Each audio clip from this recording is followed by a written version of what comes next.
तो चला ए भैया हो जा तैयार काहे से आ रहल बाटे भोजपुरी के चॉकलेटी स्टार।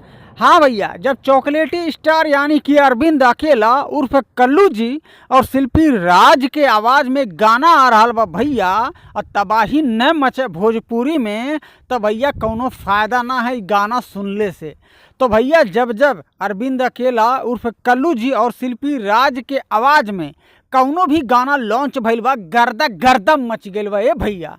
तो आज आपके हम बतावे लायल बानी कि भोजपुरी के सुपरस्टार अरविंद अकेला उर्फ कल्लू जी और भोजपुरी की ट्रेंडिंग क्वीन कहे जाने वाली शिल्पी राज के आवाज़ में एगो गाना आ रहल बा और वही गानवा के अपडेट आपका ही छोट भाई आप सभी के देवे ला आयल बा।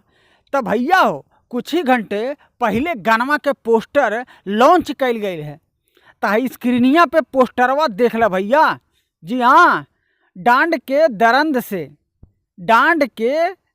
से इस गानवा के टाइटल है डांट के दर्द से।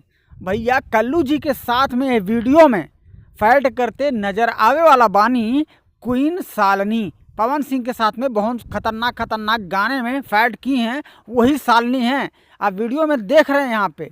जी हाँ, आस्था सिंह के बाजू में बैठी हैं और यही हैं शालिनी। तो भैया एक गानवा के राइटर हैं भैया आशुतोष तिवारी जी और म्यूजिक डायरेक्टर बाटे भैया प्रियांशु सिंह और ये वीडियो के डायरेक्टर बानी विवांशु तिवारी। तो भैया इतना बड़े बड़े स्टार हैं गाने में काम किए, तो भैया गर्दा काहे ना मचाई हो भोजपुरी में। तो भैया हो आप लोग बनल रही बहुत जल्दी, यानी कि गाना के कमिंग सून में रखल गईल बा। तो हो सकला एक दो दिन में गाना के फुल अपडेट आप सभी के मिल जाए हमारे चैनल के माध्यम से। तो भैया वीडियो अगर आपके पसंद आ गई बा तो वीडियो के कर दी लाइक और चैनल पे नए हैं भैया तो कर दी सब्सक्राइब। काहे से भैया भोजपुरी के नया गाना के अपडेट यही चैनलवा से मिली है भैया। तो मिला तनी फिर से एगो नया वीडियो में।